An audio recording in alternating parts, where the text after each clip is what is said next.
Live from Asmara, this is ERi-TV English News Broadcast for Saturday evening, 6th of June. The time is exactly 10:30 p.m. Good evening to you, and let's begin with the top stories. World Environment Day observed at national level. National Insurance Corporation of Eritrea conducts stakeholders' annual regular meeting. IRGC pounds U.S. base in Kuwait, Bahrain after drone attack on Iranian territory. And Putin says he sees no point in personal meeting with Zelensky.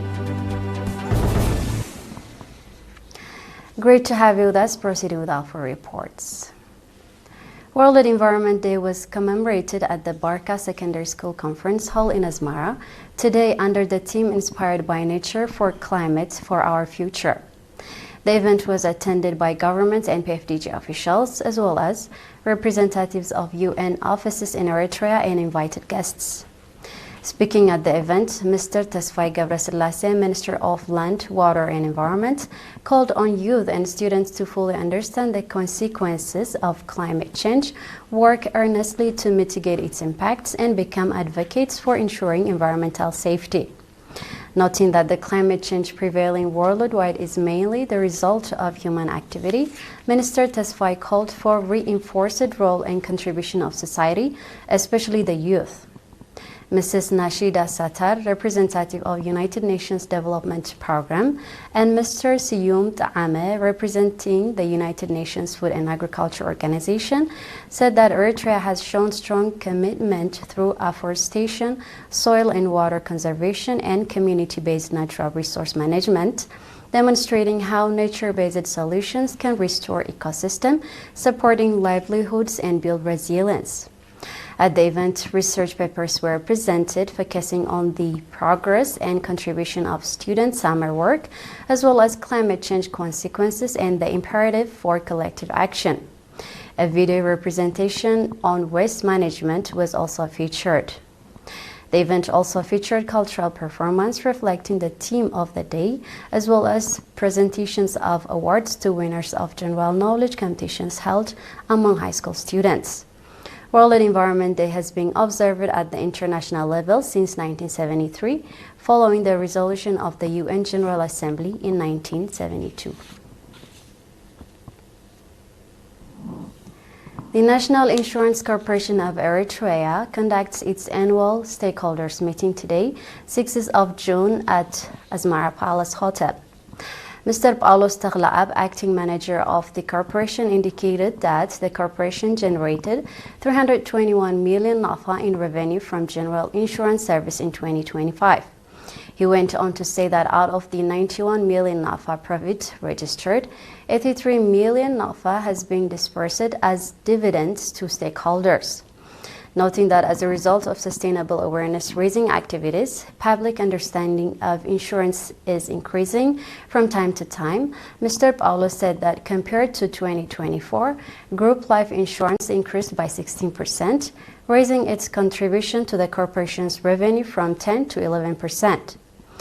Mr. ገብረብርሃን Mehreta'ab, chairman of the board of directors, emphasized that with minimum payment, the corporation protects citizens and insures institutions from losses caused by accidents beyond their control, and as a result helps them feel secure. He went on to say that insurance facilities trade, encourage saving and investment, protects families from becoming dependent due to the deaths of breadwinners, and boost government incomes in form of taxes and other contributions. Mr. ገብረብርሃን also expressed expectation that the shareholders could conduct extensive discussion and come out with resolutions. The participants on their part conducted extensive discussions on the reports presented and adopted various recommendations, including strengthening awareness-raising activities, targeting the public with a view to reducing accidents, identifying untapped sectors and investing in them, and conducting proper assessment of the progress of projects run by the corporation. They also adopted a 6-point resolution, including the payment of 83 million NAFA in dividends to stakeholders amounting to about 8 NAFA per share.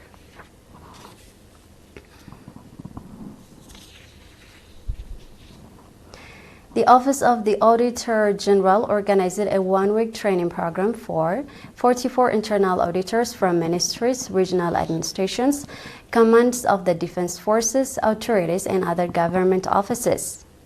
The training covered familiarization with internal audit, the general concept of internal inspection, strategy and annual planning of internal audit, audit reporting and evaluation, follow-up and audit reports, documentation, bookkeeping and reporting, among others. Mr. Gerizgeher Gebramedhin, Auditor General, said that the training provided based on the guidelines of the Ministry of Finance and National Development, as well as global criteria for internal auditing, was aimed at ensuring proficient and effective financial and material management in all government institutions and bringing about sustainable improvements. Noting that the existence of strong internal audit is not a choice but a must, Mr. Gebrizgeher called on all heads of government institutions to create a conducive environment for its enforcement. He also expressed readiness to address the demands of government institutions.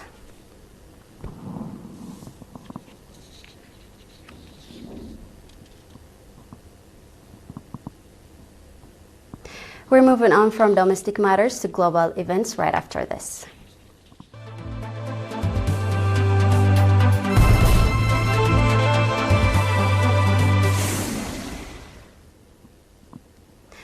In our global affairs, the Islamic Revolution Guards Corps says it has targeted 2 U.S. airbase in Kuwait and the remaining facilities of the U.S. Fifth Fleet in Bahrain in response to the latest U.S. aggression. In a statement this morning, the IRGC said that at 1:30 a.m., 4 violating oil tankers instigated the guide by aggressive American Army and without coordination or attending to repeated warning from the IRGC Navy, attempted to illegally exit the Strait of Hormuz. According to statement following this incident at 2:30 a.m., American drones struck a telecommunication mast on Qasem Island and another mast in Sirik with 2 projectiles. It added that in response to the aggression of the American Army, the IRGC's aerospace force immediately launched ballistic missiles toward 2 U.S. airbases in Kuwait, identifying one of them as Ali al-Salem, as well as important remaining facility of the U.S. Fifth Fleet in Bahrain. The IRGC also warned the aggressive and child-killing enemy that if such acts of villainy are repeated, the response will not be limited, and that the U.S. will be responsible for the consequences of the complete closure of the Strait of Hormuz to the export of oil and gas, the statement added. Russian President Vladimir Putin said yesterday that he does not see the point in a personal meeting with Ukrainian President Volodymyr Zelensky. Zelensky published a letter on Thursday proposing a face-to-face meeting with Putin with the participation of Europe and United States to discuss the peace process. However, Putin said that he doesn't see the point yet, answering a question about whether he would meet with the author of the open letter. He added that he never refused to meet with Zelensky but is against beating around the bush. Putin said Russia does not need short-term arguments, but rather wants for a long historical perspective and solutions in place before such a meeting can take place. Kremlin spokesman Dmitry Peskov also said on Thursday that Zelensky can come to Moscow anytime if he wishes to hold talks with President Putin.